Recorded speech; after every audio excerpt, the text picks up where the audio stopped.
Welcome to This Explainer. I'm Dr. Cam. Today, I'm inviting you to join me in a sort of masterclass on finding mathematical order in absolute chaos. You know, if you've ever just looked at the universe and felt totally overwhelmed by its sheer, dizzying randomness, well, I'm here to tell you a secret. There is an invisible architecture hiding right beneath the surface. And today, we're going to illuminate that architecture. So here is a really profound philosophical hook to get us started. How do we measure things that almost never happen? We live in a world defined by unpredictable phenomena, right? Think about car accidents in a massive city on any given day, or sudden genetic mutations, or falling stars, or even meteorite strikes. These events seem completely devoid of rules. But what if they aren't? What if there's actually a rigid, undeniable structure governing the most chaotic, isolated events in our reality? Okay, let's dive right into this. The foundational theory states, quote, "In general, rare events that occur independently but consistently in some region of time or space, or both, will often follow a Poisson distribution. This is known as the law of rare events. It's literally the mathematical framework that takes the seemingly random mechanics of our universe and proves that they are in fact incredibly predictable. You just have to know how to look at them."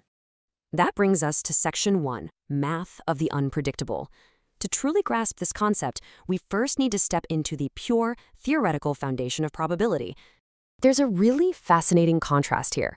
Most of us are pretty familiar with a discrete binomial distribution. You know, like flipping a coin, you have a set number of trials and a fixed probability, heads or tails. But the Poisson distribution, that is what happens when you stretch those binomial trials to the absolute limit of infinity.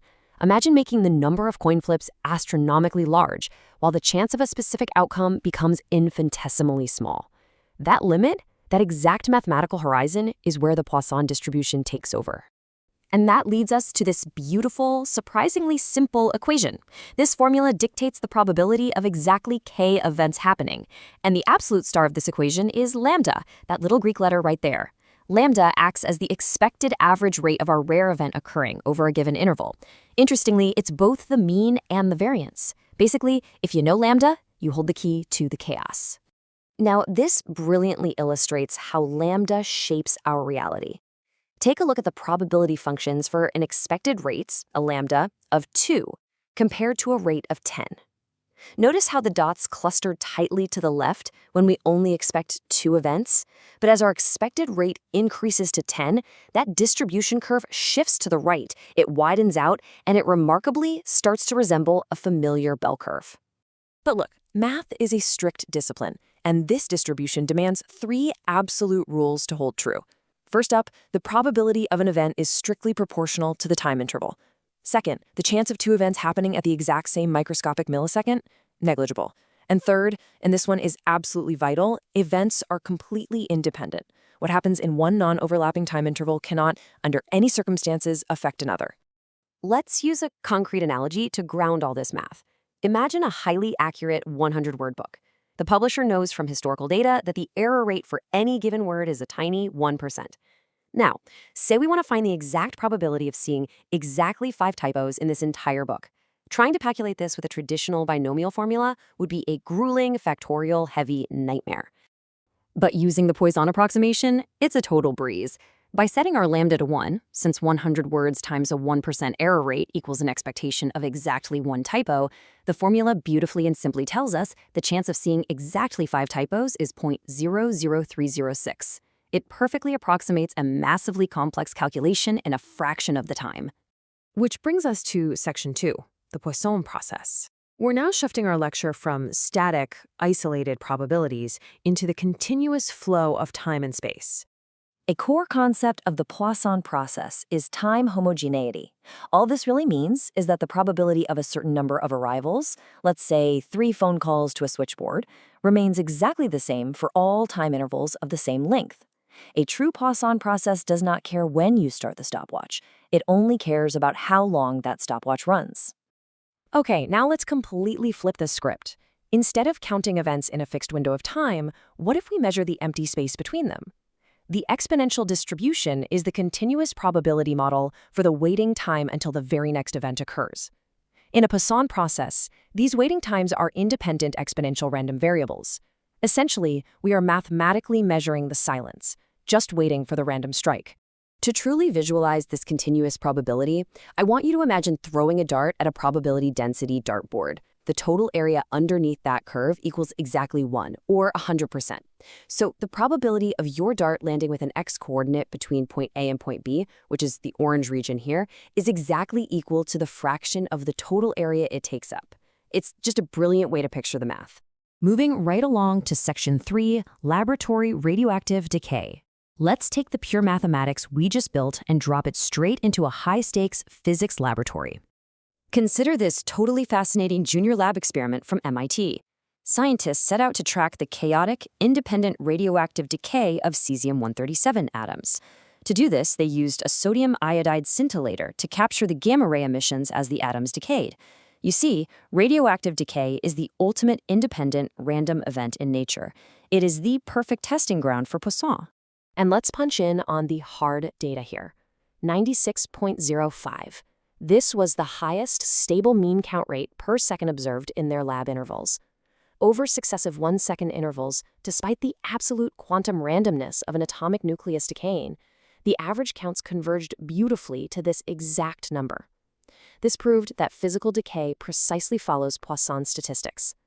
But of course, scientists don't just stop at observation, they validate, and this perfectly illustrates the scientific method.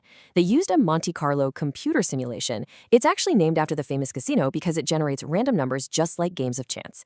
They used these random numbers to construct a simulated Poisson distribution, and when they overlaid it against the real-world radiation spikes, it was a near-perfect match. The math quite literally dictates the physical world. Section 4, Environmental Monitoring in Action. Now we are stepping out of this sterile lab and right into nature's messy, totally unpredictable world. Take a look at this highly specific number, 307 seconds. In an ecological study from the Harvard forest, researchers were monitoring extremely rare events, wasps being captured by a carnivorous pitcher plant. 307 seconds was the maximum recorded time a wasp spent inside a pitcher plant before a capture event actually occurred. Most visits were much shorter, but this was the extreme edge of that waiting time distribution we talked about earlier. So the crucial point here is, how do ecologists actually use this? Well, because wasp captures are rare and independent, researchers can model them as a Poisson distribution. This allows field ecologists to pool together their direct, painstaking ecological observations with aggregated temporal data. The result? They create a reliable, highly precise statistical model of the ecosystem, even when the total number of actual captured wasps they witnessed was incredibly small. And this extends directly to human health, too. Microbiologists use these exact same math principles to test drinking water. The Aquajinx testing kits use the Poisson distribution and most probable number, or MPN, principles. By dispensing a water sample into partitioned compartment bags and simply looking for the presence or absence of bacteria in each section, the Poisson math calculates the exact probability of dangerous E. coli levels hiding in the water supply. It's a real game changer. But you might be wondering, what if you're measuring different sizes of forests or taking water samples over vastly different lengths of time? For that, statisticians use Poisson regression. This is an advanced, generalized linear model for count data that utilizes an offset variable. By logging the exposure, whether that's unit area, person years, or unit time, researchers can perfectly adjust their math to compare radically different observation windows on a totally equal playing field. And so, we arrive at a synthesis of our entire journey today. Think about this for a second. The exact same mathematical framework, the Poisson distribution, binds together history's most famously random events. It modeled soldiers disabled by horse kicks in the 19th century Prussian cavalry. It accurately modeled the distribution of flying bomb strikes on London during World War II. And today, it models quantum radioactive decay and protects our drinking water from microscopic bacteria. Which leaves us with a rather profound final thought. If even the wildest, most unpredictable chaos of the universe obeys these strict mathematical limits, what else is hiding in the randomness? What other invisible laws are operating all around us, just waiting for the exact right equation to bring them into the light? I'm Dr. Chem, and I hope this explainer has left you hungry to learn more. Until next time, keep looking for the order in the chaos.